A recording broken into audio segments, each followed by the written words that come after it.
Assalomu alaykum, Oshxona Arya kanaliga xush kelibsizlar. Bugun biz sizlar bilan tayyor slayonli xamirdan pishiriq birgalikda tayyorlaymiz.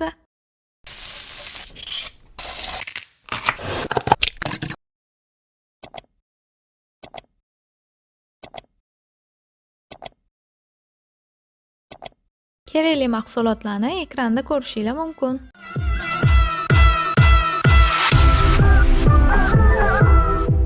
Birinchi bo'lib go'shtimizni kichkina qilib to'rtburchak shaklda to'g'rab olamiz.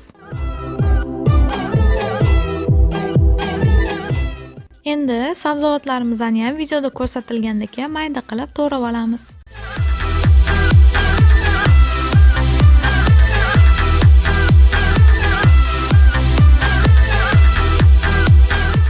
Biz bu yerda qo'ziqorin ishlatdik. Agar qo'ziqorin yo'q bo'lsa, solmasanglar ham bo'ladi. Pomidorimizni ham po'stini archib, pomidorimizni ham mayda qilib to'g'rab olamiz. Endi qizib turgan skоворodkaga yog' qo'yib, tovuq go'shtimizni qovurishni boshlaymiz.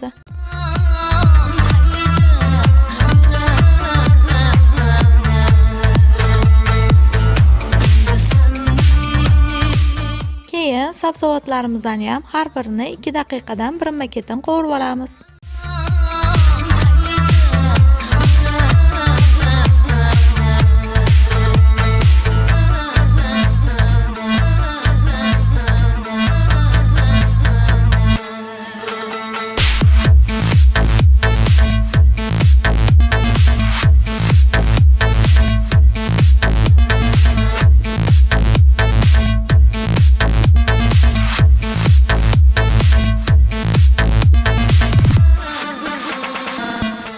Endi tabga ko'ra tuz ziravorla solib, yana 2 daqiqa qovurib olamiz.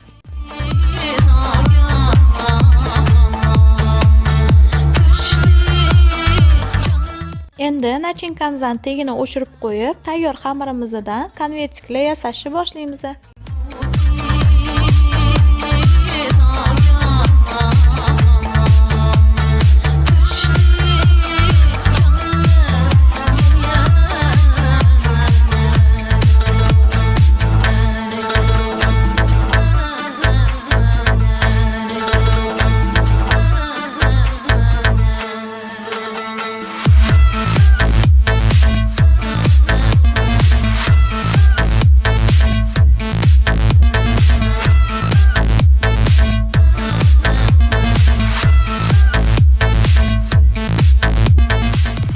Endi tayyorlagan konvertiklarimizga nachinkamizni solib chiqamiz. Keyin xamirimizning chetlariga tuxum surkab, kunjut sepib olamiz. Endi qizib turgan duxovkada 180 gradusda 20-25 daqiqa pishirib olamiz.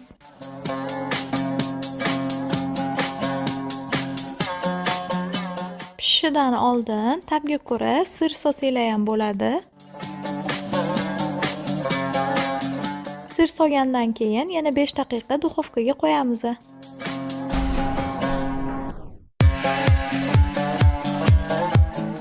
Mana mazali pishirig'imiz ham tayyor. Agar videomiz yoqqan bo'lsa, like bosishni, kanalimizga obuna bo'lishni unutmang. Yoqimli ishtaha!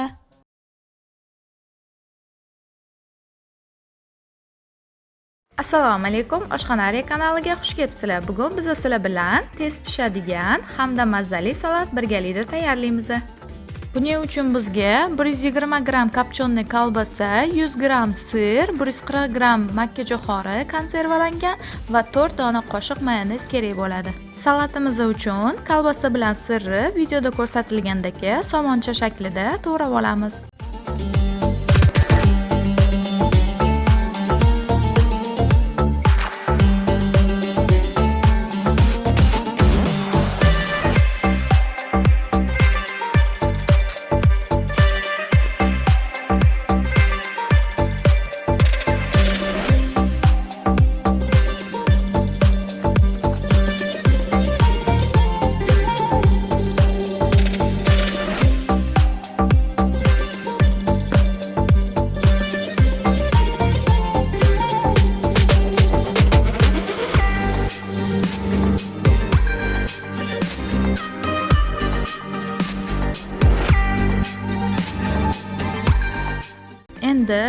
salatimizga konservalangan makkajo'xorimizni qo'shamiz.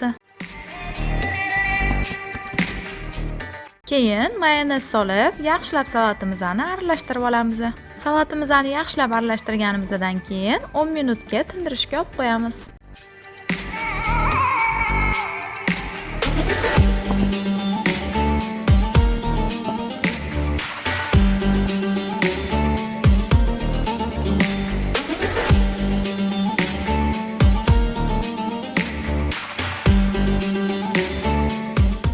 Mana mazzali hamda tez tayyorlanadigan salatimiz tayyor. Yoqimli ishtaha.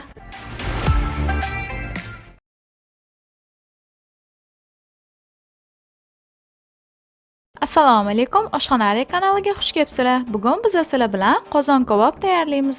Kerak bo'ladigan mahsulotlar 600 g qo'y go'shti, 800 g kartoshka, 200 ml o'simlik yog'i, tabga ko'ra tuz, ziravorlar va bir dona qizil piyoz kerak bo'ladi.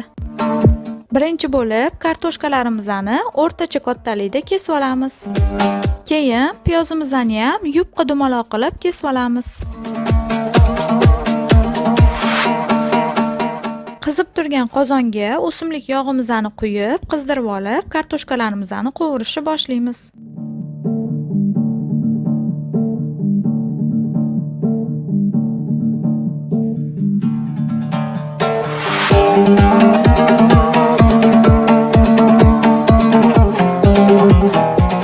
Kartoshkalarimiz tilla rangi kirguncha qovurib olamiz.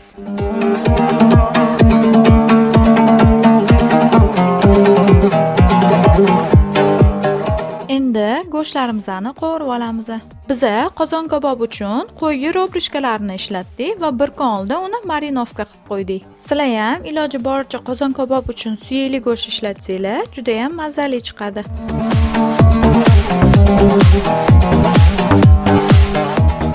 Mana go'shtlarimizning ikkita tomoni ham yaxshi qizarib qovurildi. Go'shtlarimizni qovurib bo'lganimizdan keyin qozonimizdan ozgina yog' olib tashlaymiz, ozgina yog' qoldiramiz. Endi qozonimizga go'shtlarimizni terib, ustidan piyoz sepamiz.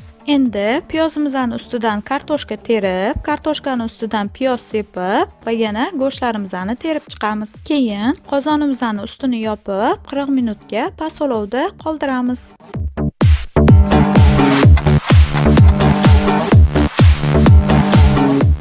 Mana qozon kabobimiz tayyor. Endi dasturxonga tortishimiz mumkin. Agar videomiz yoqqan bo'lsa, like bosishni va kanalimizga obuna bo'lishni unutmang.